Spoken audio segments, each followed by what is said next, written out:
Welcome to another episode of Talk Golden to Me. I am your host, Evan Golden, aka Golden TV. We are here from the offices of Berman and Berman Law Group, and I have a special guest in studio today, my friend Andrea Goldman. This woman is a fighter. She is a true warrior. Her story is just so inspirational, what she's been through. She speaks many times at the Cystic Fibrosis Foundation events and so many fundraisers. But when you hear her story and how touching it is and what she has overcome, I think that you will just be so inspired and really be willing to overcome and kind of achieve anything. So thank you so much for joining us today. And listen, you kind of had a rough road in life, but you still are smiling, beautiful. How do you kind of have this attitude? And tell me a little about your kind of journey. So I think having chronic illness really helps put things into perspective. And so I think it's actually made me a happier person. I don't have as the same expectations for, what I expect should be mine or what I deserve to have. And so I really do just enjoy kind of everyday moments, small experiences. And so yeah, it's definitely shaped and changed who I am.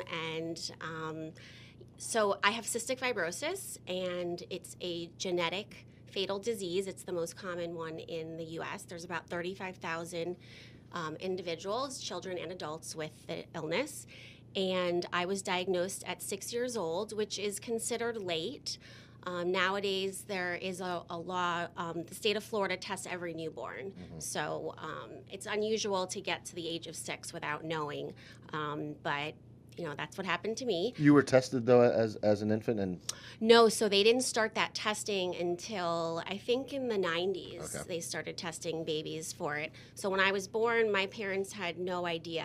My brother was older. He was perfectly healthy. I came around, and I had some GI things, some stomach issues, but a lot of infants and babies do.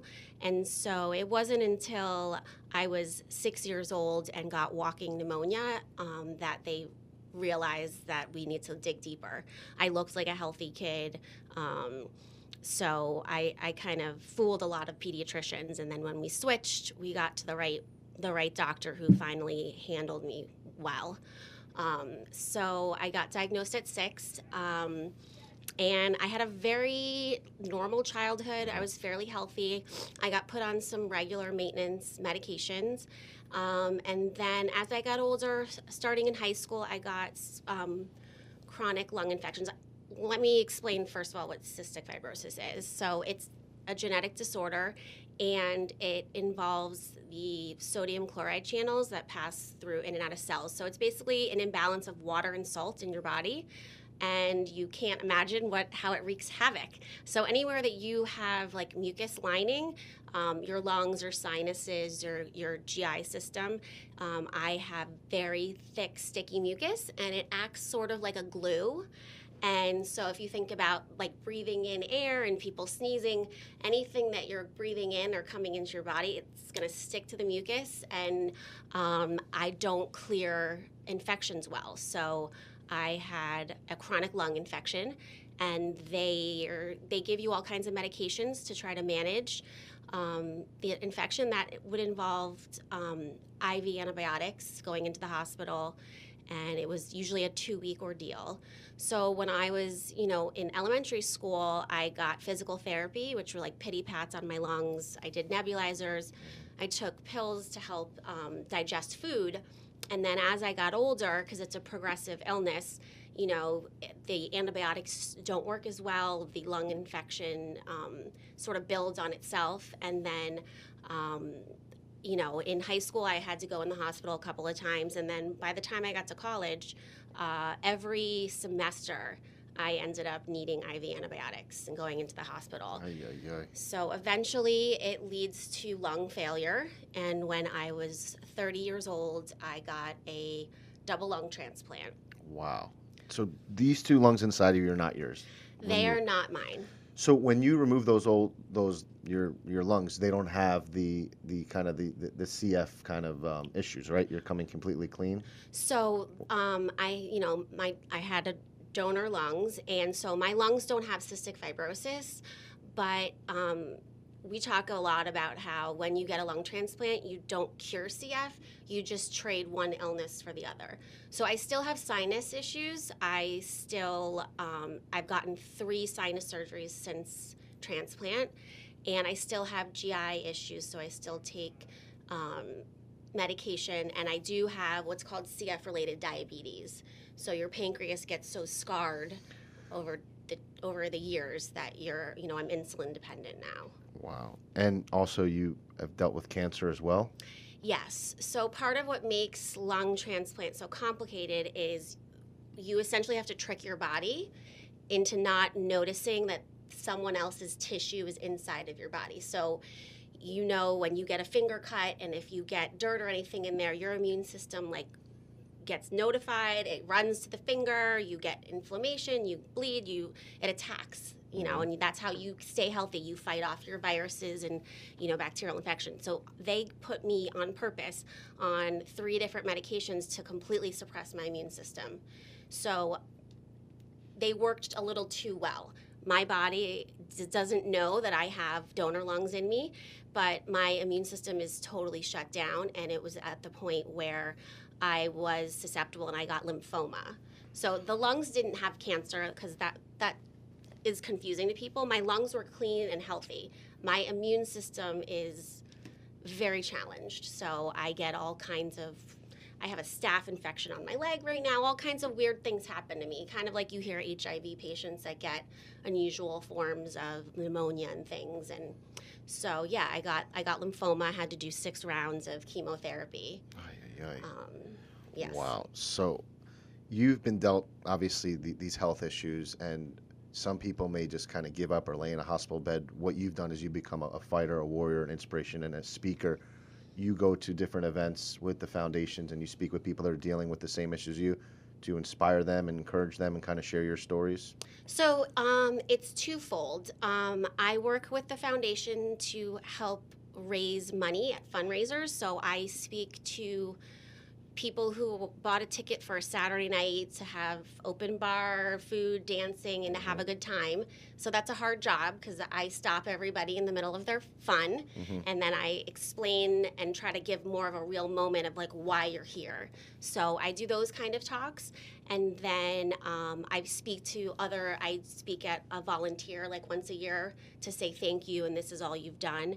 And then so CF, the illness, I don't know if there was a movie 5 Feet Apart that a lot of teenagers watched, because there's, the guy in it is cute and everyone knows who he is from Disney things.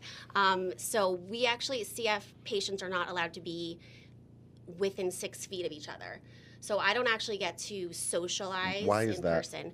So we have different infections, and you don't want to exchange someone else's infection. Because typically your immune system's very low, anyone that's dealing with CF.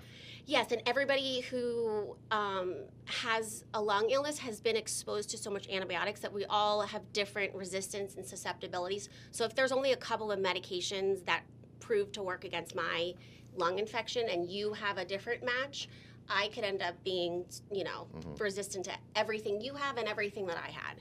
So the foundation doesn't allow more than one person to come to their events.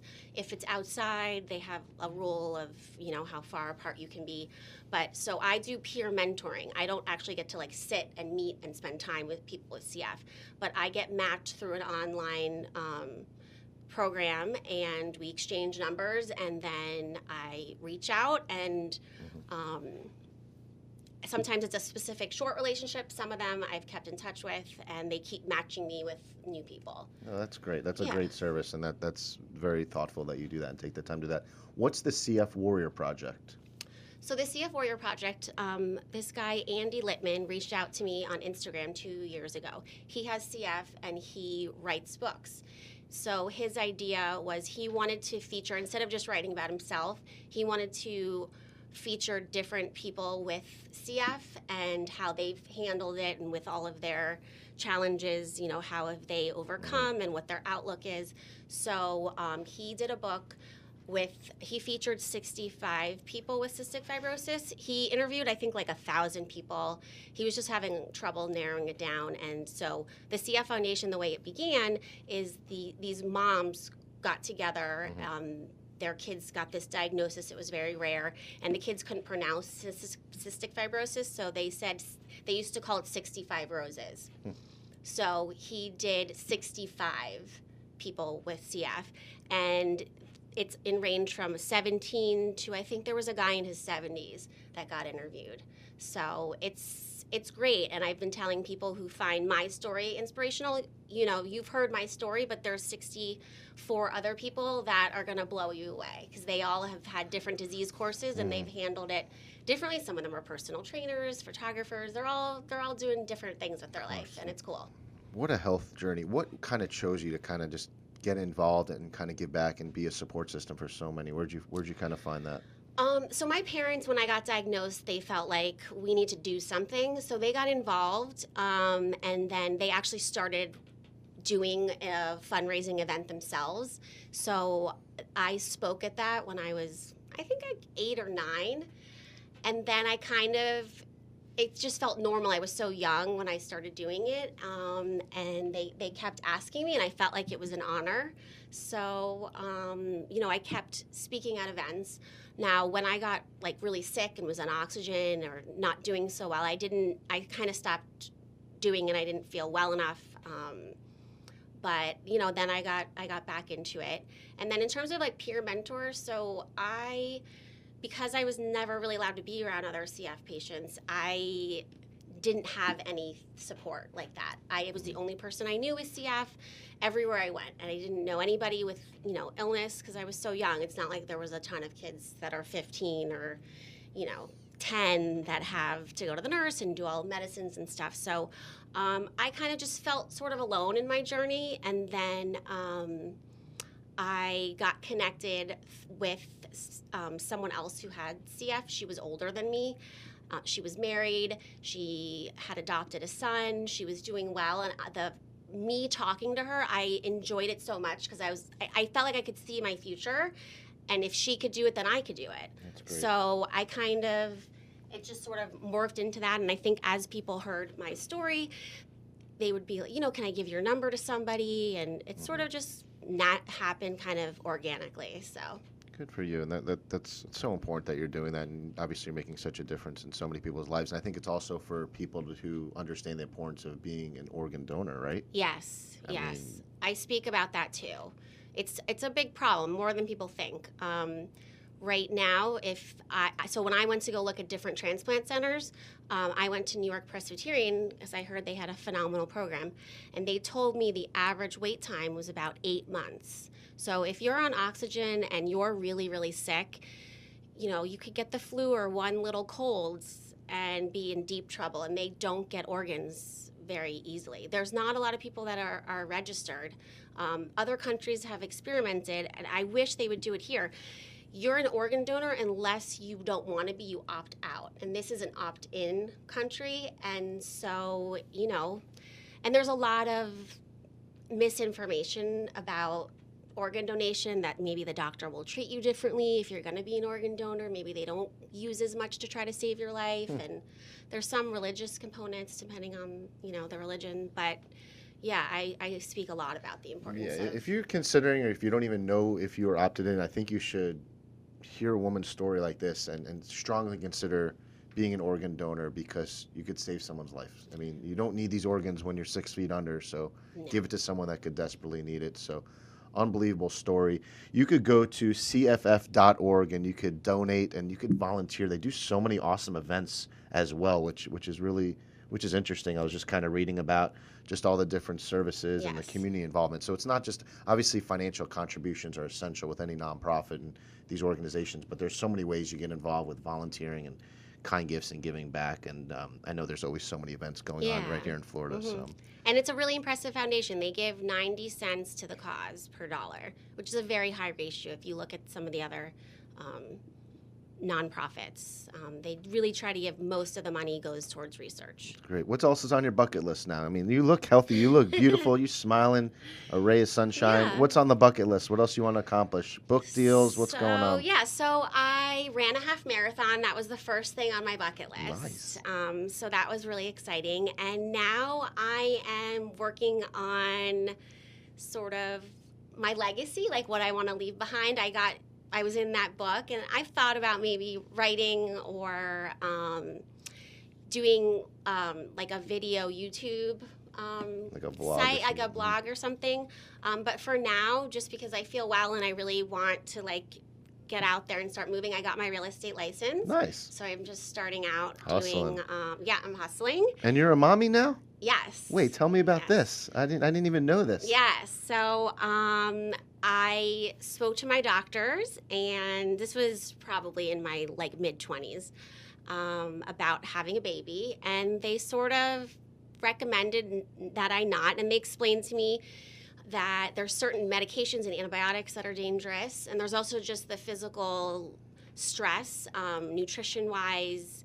I have trouble absorbing food and nutrients anyways, so it's just very stressful on your body, and I get physical therapy that's pounding on my chest, and you do all these different positions, and you just can't do it when you're pregnant, and pregnancy is just hard on any person's body. So when you have illnesses, Those babies suck everything out of you. they do. They get what they need, and they leave you with if there's any extra. Bare So I knew I wasn't gonna be pregnant with my own, and with science, which has been amazing, we were able to. I did IVF. That was approved. The doctors were okay. And then we went through a surrogate agency and used a surrogate.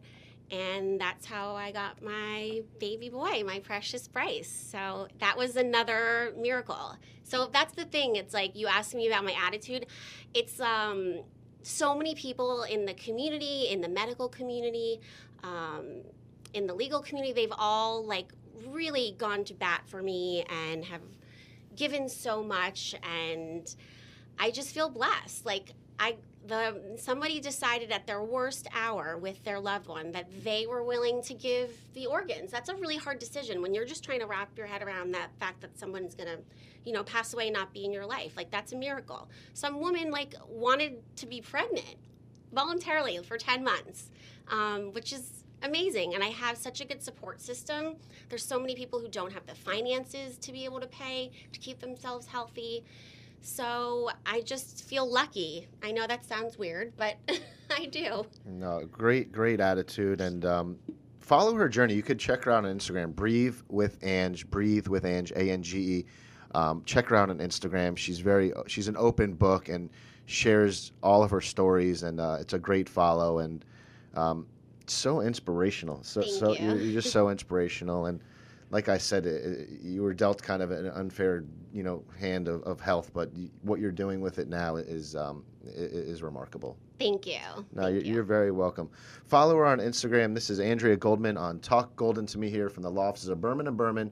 Appreciate your time, and we will be, our firm is a longtime supporter of the foundation, so we'll continue support. Keep us in the loop of any events or any certain causes, because we'd love to support. We are committed to the community, and look, health priority number one. So thank you. Nope, you are welcome. All right, we will see you on another episode. Thank you again for joining us. Like it, share it, do all those fun things on social media. We, of course, appreciate your time viewing and listening. Till next time, we are out of here.